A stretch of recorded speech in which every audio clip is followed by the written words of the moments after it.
Hi, I'm Tyrene Martinson, and this is Tyrene's Tales. This is my channel for sharing some of my short stories, novellas, and some of the behind the scene moments for me as a writer of fantasy and science fiction, as well as some thrillers and short stories that are kind of eclectic. So, thank you for joining me. If you like this channel, please click like and subscribe. I would love to hang out with you a little bit more in the future. So today I'll be reading a short story called The Great Elevator that is found in my collection 25 Impossible Tales of Survivors, Flawed Heroes, and Annoyed Villains. So here goes. The Great Elevator. Farron Wrench of the Great Elevator Mechanics had lived on the Great Stairs for as long as she could remember with all the other mechanic and engineering families. While she had heard in her lessons with the other mechanic students that the miners, the metalworkers, the shipbuilders, and the engineers all considered themselves above the mechanics, she only felt the sting of the snobbery from the engineering children who prided themselves on not getting their hands dirty like mechanics, like her parents. With her own classmates, she was considered high in standing and value, small and nimble, able to climb into tight spaces and use her strong fingers to fix practice parts faster than all the rest. But sometimes she wondered at the designs of the elevators. She wanted to create a better system that didn't break down as often. But when she told her parents, they scoffed at her. That's thinking like an engineer. But what if they changed a single design or fixed a single system with their tinkering? They hadn't. Farron knew that as sure as she knew the value of a spinner, a specialized tools only adult mechanics were allowed to use to save their fingers for more years of work. She certainly never told her parents of her other dream, to see the surface of Breath's moon, to gaze upon Breath itself, and to fly in one of the ships which took colonists from Breath's moon to the beyond. They would have laughed or scolded her, or worse, be disappointed. The great stairs of Breath's moon wound around the metal structure surrounding the great elevator. The elevator linked Endington City and Forthington City on the opposite side of the moon orbiting Breath, a gas giant where those of lunar cities mined the chemicals needed to run their spaceships and the great elevator itself. Those who lived under the domes of the surface cities faced constant threat from meteor showers and power outages, while those who lived on the great stairs had all the comforts of the inner caverns. Farron did enjoy snail pizza like her friends, but she wondered at the words in some of her grandmother's books, like rain, sunsets, and the variety of animals described. Farron had a pet coon cat, but she had never seen a horse, a lion, an eagle, or a dragon. One Sunday, when they rested from their work and lessons, Farron went to read one of her grandmother's books and found her mother throwing them in the cook stove. "Mother! No, those were Gran's. She left them to me." "They're rubbish. Nothing but lies and fancies. Good for kindling and nothing more." "That's not true."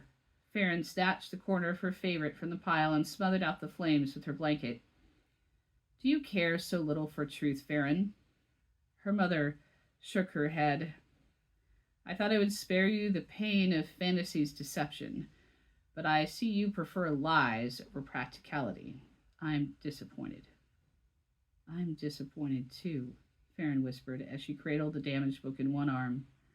She scooped up Mika, her coon cat, with one hand and bolted away, not toward the caverns where her friends would be, but to the great elevator. On some days, the great elevator's noise had quieted to a hum. No clanking mechanic work, no discussions of engineers, or the rush of machinery greeted her as she entered the gates with her mechanic apprentice key. She could be here alone with Mika and her book of dragons and rain. But her plans to read quietly were ruined when Avery Planner walked around the corner of the great elevator's cage. They both stopped in place and stared at each other. Once upon a time, they had been friends before they had realized they couldn't be. That was when they were in day school.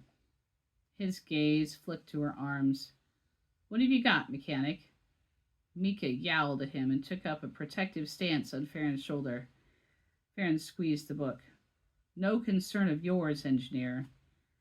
He took a step forward and she took one step back. While Avery had never pushed her or teased her or taken any of her belongings, like some of the other engineering kids had, she wasn't sure she could trust him. He held up his hands. I come in peace, Farron, and will honor any fair agreement. It was the language of treaty and contract, formal, and kind of funny coming from another apprentice. But Farron heard warmth in his voice, so she responded in kind by raising one of her hands. I come in peace, Avery, and will honor any fair agreement in kind. If I promise to give it back right away and only read it in your presence, will you allow me to see your book?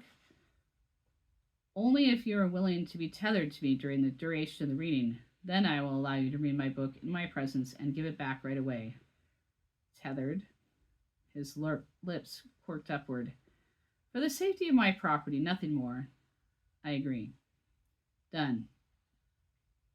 She unspooled her tether and clipped it to his. It held them 3 feet apart, no closer, not like the tethering for work partners or marriage partners, which was much closer. Fran felt her face heat at the thought of that. Did he really think she would ask him for that? He held out his hands, but as she started to give him the book, a shout came from behind them. Would you look at that? What do you think your parents will say when I tell them you tethered to a mechanic, Avery? It was Neva and her brother Ven, both engineering apprentices, both bullies. They will say nothing, because you didn't see anything. Avery tugged at the tether, and Farron was forced to follow him around the bend of the great elevator housing. What are you doing? Farron yanked against the tether. Saving us. Avery pulled again, then bumped against the great elevator's buttons. The service door whooshed open. Farron stared at the sparkling, clean inner car of the great elevator, the mirrors, the safety harnesses. She'd only seen the inside once before during lessons. Come on. Avery stepped into the car. Farron hesitated. She had never been in one of the great elevator cars. Mechanics were only allowed in them when they had a Class 8 license. Pounding footsteps on the metal walkway announced the hurried approach of Neva and Ben. Farron stepped into the car. Now what? Avery grinned. I've always wanted to ride one of these outside of lessons, haven't you? Yes. He grinned even wider, and she grinned back. You pick the destination. Neva and Ben rounded the corner just as Farron hit the top button for Forthington City. The doors whooshed shut on Neva and Ven's twinned, shocked expressions. We need to get strapped into the safety harnesses. The elevators pick up speed as it climbs or descends. Yes, I know. Mechanics learn how it works too. Farron reminded him as she pulled down one of the safety seats and stepped into the 5-point harness. Mika climbed down from her shoulder and tucked herself into Farron's jacket, turning to poke her furry head out. When they were both buckled in, the lights of the elevator flashed orange 5 times, and then they started to move upward. The sensation of being pressed down into her seat frightened Farron, and Mika whimpered, but then went silent, trembling against Farron's chest. Farron gripped her grandmother's book. This is exciting, isn't it? Like a story in a book. Avery tapped his hands on his knees as he spoke. Farron remembered that about him. He was always moving, always imagining things. It was why they had been friends. Yes, kind of. In this book, the adventurers go on a quest, and the quest is a long journey. They fight against giant bugs and big trees, and then they fly with eagles and dragons. If we were in the book, then we would only have started. Avery pressed his lips together in thought. Farron stayed at the floor vibrating beneath their feet. What do you think will happen to us? We broke the rules. The Farron I used to know cared more about where we were going than where we'd been. Don't you remember? Farron remembered their exploits in the day school, climbing out of the protective enclosure to chase coon cats into the caverns. It had all been worth it. Mika, her coon cat, had made it all worth it. Avery's laughter and excitement echoing in the tunnels had been infectious. I remember. As the great elevator car slowed to a stop, Farron grinned at Avery. Let the quest begin. And that's actually the end of the short story. As I've said before in previous episodes, I happen to love to write the part of the adventure where the characters make the choice to go on the adventure.